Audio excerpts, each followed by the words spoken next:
કિડનીની પથરી જેને રીનલ કેલ્ક્યુલી, નેફ્રોલિથિયાસિસ અથવા યુરોલિથિયાસિસ પણ કહેવામાં આવે છે એ ખનિજ અને ક્ષારથી બનેલા પદાર્થ છે જે કિડનીની અંદર જ બને છે. કિડનીની પથરી કિડનીથી મૂત્રાશય સુધીના મૂત્રમાર્ગના કોઈપણ ભાગને અસર કરી શકે છે. જ્યારે શરીરમાં પાણીની માત્રા ઓછી થાય ત્યારે પેશાબ ઘટ્ટ થાય છે જે ખનિજોના સ્ફટિકીકરણ અને એકબીજા સાથે વળગી રહેવામાં મદદ કરે છે. હાઈ બ્લડ પ્રેશર, ડાયાબિટીસ અને શરીરનું વધુ વજન કિડનીમાં પથરીનું જોખમ વધારે છે. કિડનીમાં થતી પથરી 4 પ્રકારની હોય છે. Calcium oxalate, uric acid, struvite, cystine. કિડનીની પથરીને લીધે દર્દીમાં જોવા મળતા લક્ષણો: પેટમાં દુખાવો, કમરનો દુખાવો, ઉલટી થવી, તાવ આવવો, ચક્કર આવવા, પેશાબમાં લોહી આવવું વગેરે. કિડનીની પથરી માટે ક્યારે ડોક્ટર પાસે સારવાર લેવી જરૂરી હોય છે?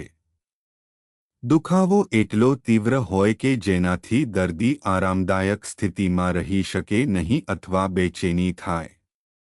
દુખાવા સાથે ઉબકાને ઉલટી થાય. દુખાવા સાથે ઠંડી લાગીને તાવ આવે.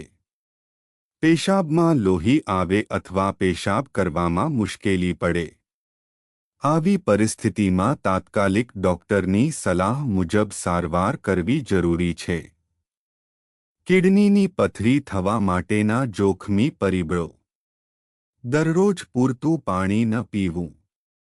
જે લોકો ગરમ અને શુષ્ક આબોહવાવાળા વિસ્તારમાં રહે છે અને જેમને ખૂબ પરસેવો થતો હોય.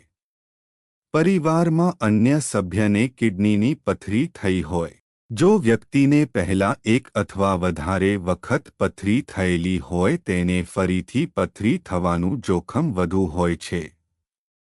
પ્રાણીજન્ય પ્રોટીન, સોડિયમ, મીઠું અને ખાંડનું પ્રમાણ વધુ હોય તેવો ખોરાક. વ્યક્તિના વજનમાં વધારો અથવા કમરનો મોટો ઘેરાવો પથરી થવાનું જોખમ વધારે છે. ગેસ્ટ્રિક બાયપાસ સર્જરી અથવા આંતરડાના રોગ કે જેનાથી પાચનની ક્રિયામાં ખલેલ થતા કેલ્શિયમ અને પાણીના શોષણને અસર થવાથી પથરી થવાના જોખમમાં વધારો થાય છે. અન્ય તબીબી પરિસ્થિતિ જેમ કે રીનલ ટ્યુબ્યુલર એસિડોસિસ, સિસ્ટીન્યુરિયા, હાઇપરપેરાથાઇરોડિઝમ અને વારંવાર પેશાબની નળીમાં થતો ચેપ પણ પથરીનું જોખમ વધારે છે. અમુક સપ્લિમેન્ટ્સ અને દવાઓ જેમ કે વિટામિન સી, કબજિયાત માટેની દવાઓ, જ્યારે વધુ પડતો ઉપયોગ કરવામાં આવે, કેલ્શિયમ આધારિત એસિડિટીની દવાઓ અને માઇગ્રેન અથવા ડિપ્રેશન માટે વપરાતી દવાઓ પથરીનું જોખમ વધારે છે. કિડનીની પથરીનું નિદાન કેવી રીતે કરવામાં આવે છે?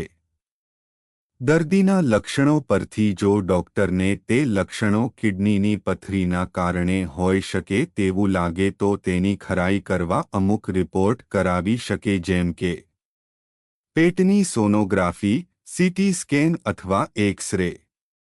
લોહીના રિપોર્ટ, પેશાબની તપાસ. ક્યારેક પથરીનો પ્રકાર જાણવા માટે તેની તપાસ પણ કરાવી શકે.